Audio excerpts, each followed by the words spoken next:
You are recognized, sir, and you may proceed when you're ready. You have 15 minutes. Thank you, Your Honor. Good afternoon, everyone, to the members of this honorable court. May it please the court. Simple lang po ang isyong kinakaharap natin ngayong hapon na ito. Pero napakabigat. Bubuksan ba natin ang pinto ng katotohanan o haharangin ito? Ang hiling ng prosecution ay mailabas ang buong katotohanan so that this court may know the truth, the whole truth, and nothing but the truth, and make its decisions based on that.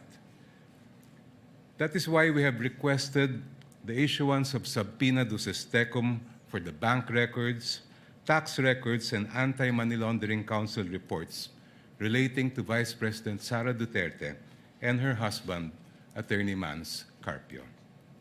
Sa pamamagitan nito, may lalahad ang buong katotohanan tungkol sa mga alegasyon sa Article 2 ng Articles of Impeachment.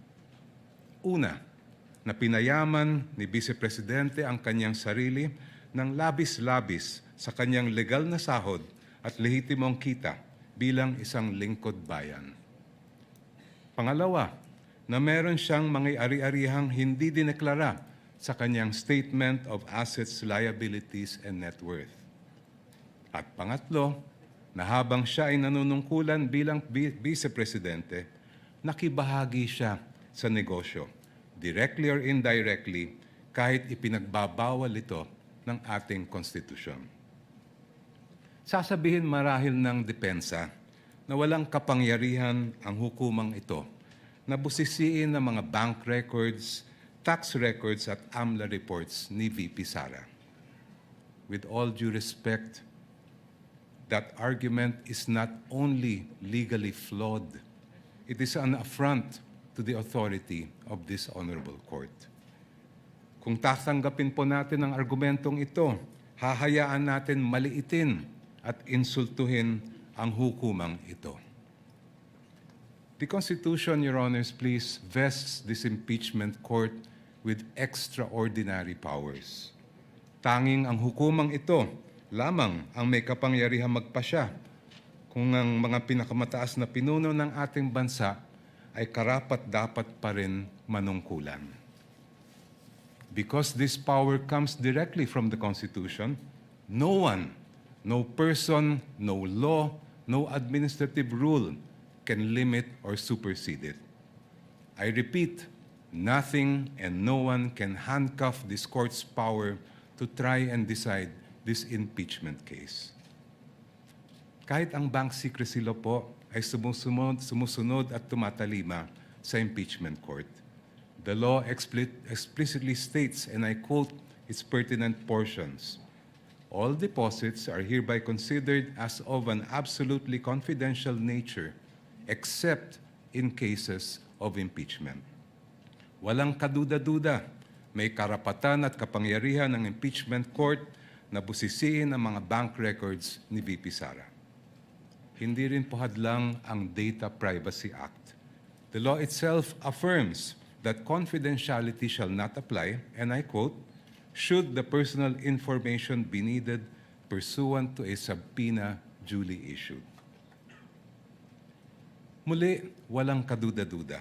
May karapatan at kapangyarihan ng impeachment court na ipasabpina ang mga dokumento ni VP Sara Duterte. Pero sabi po ng kampo ni Vice President, irrelevant daw ang mga bank records, AMLAC reports at BIR records. Lalo na daw yung mga transaksyon na nangyari bago siya umupo bilang pangalawang Pangulo dahil wala raw itong kinalaman sa kasong ito. The prosecution respectfully but vehemently disagrees.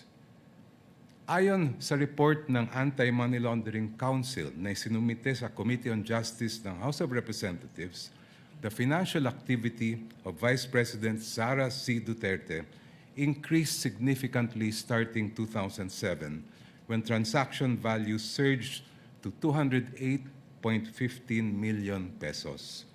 According to this report, which is marked as Exhibit P-2-7-8, I quote, financial movements intensified between 2009 and 2013 with consistently high totals exceeding 400 million pesos, including notable peaks in 2009, 704.93 million pesos, 2010, 648.58 million pesos, and 2011, 597.15 million pesos. Si VP Sara po ay nanungkulan bilang Vice Mayor ng Davao City mula 2007 hanggang 2010. Naglingkod naman siya bilang Mayor ng Davao City mula 2010 hanggang 2013.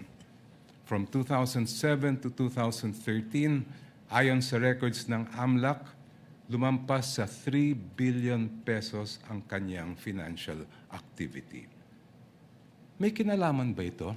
Ito ba ay relevant sa Article 2 ng Articles of Impeachment, which alleges, among others, that VP Sara betrayed the public trust and culpably violated the Constitution when she amassed unexplained wealth manifestly disproportionate to her lawful income? Para sa prosecution, malinaw ang sagot. The Vice President's financial activity as Vice Mayor and Mayor of Davao City relates directly to the main fact in issue in this case, her fitness or unfitness to serve as Vice President. Let me explain. The framers of the 1987 Constitution added betrayal of public trust as a ground for impeachment, and I quote, to include all acts which render the officer unfit to continue in office. For this honorable court to determine whether VP Sara Duterte is unfit to continue in office, it must have a clear picture of the respondent as a public servant. Kailangan makita ng publiko at ng mga senator judge ang tunay na kulay ng vice-presidente at larawan ng kanyang buong pagkatao bilang isang lingkod bayan. If she amassed staggering amounts of unexplained wealth while she was a vice mayor and mayor, doesn't that say a lot about her unfitness to serve as a vice president? Isn't that relevant to the question this court must resolve at the end of this trial of whether or not the vice president betrayed the trust given to her by the people? From what I have gathered and read, Your Honors, please, this is not the first time this court has been confronted with this issue.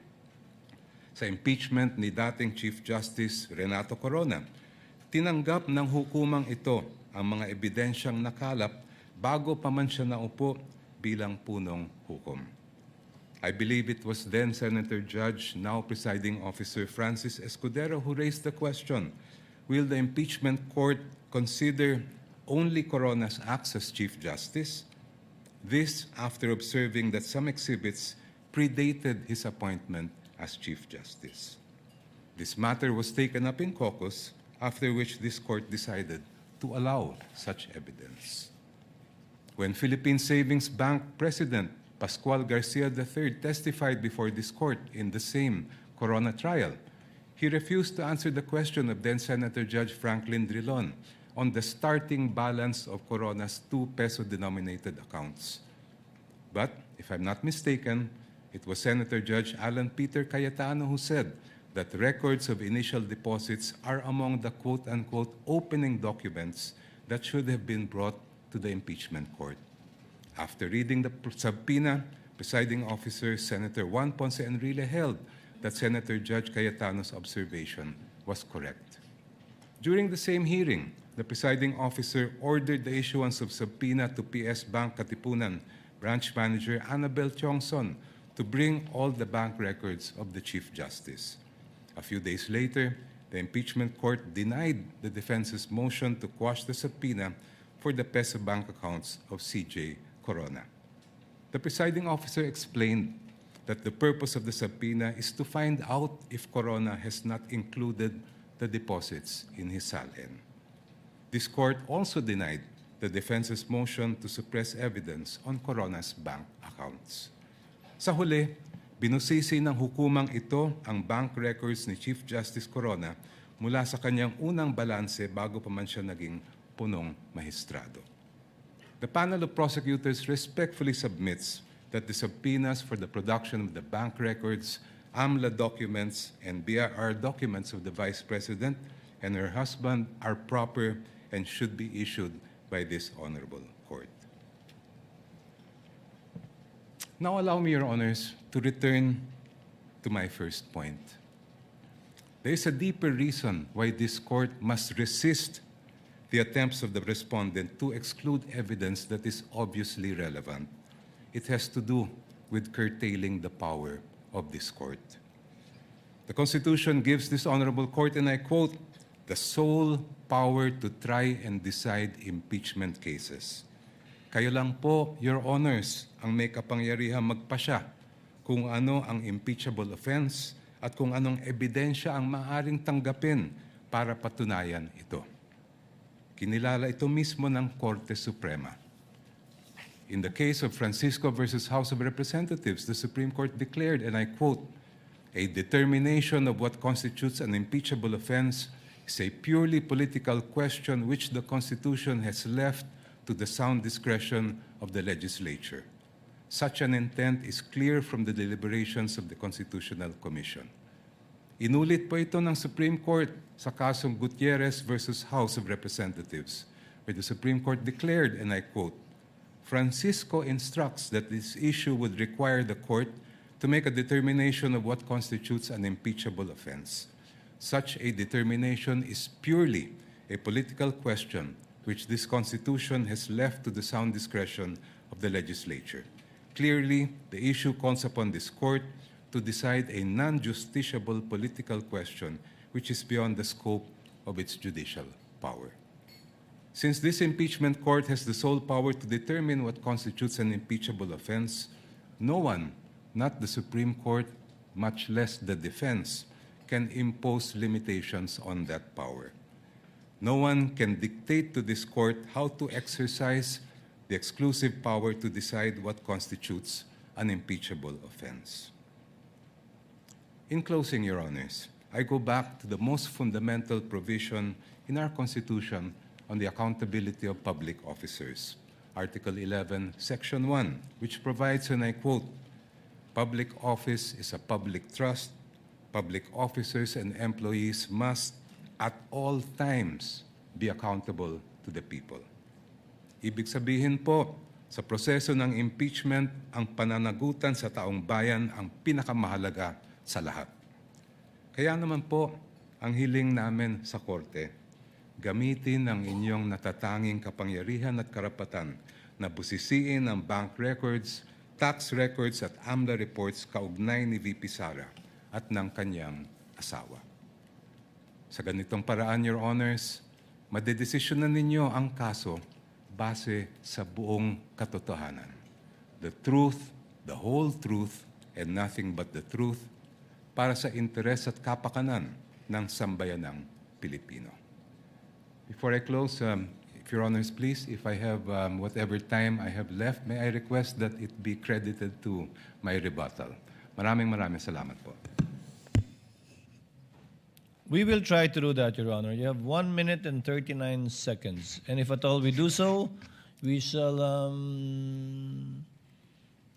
equally credit it to the rebuttal, if any, of the Counsel for Respondents. Thank you, Your Honor. Attorney Powa, if you're ready, you may proceed with your oral arguments on the twin motions filed by the prosecutors. You may proceed, sir, when you're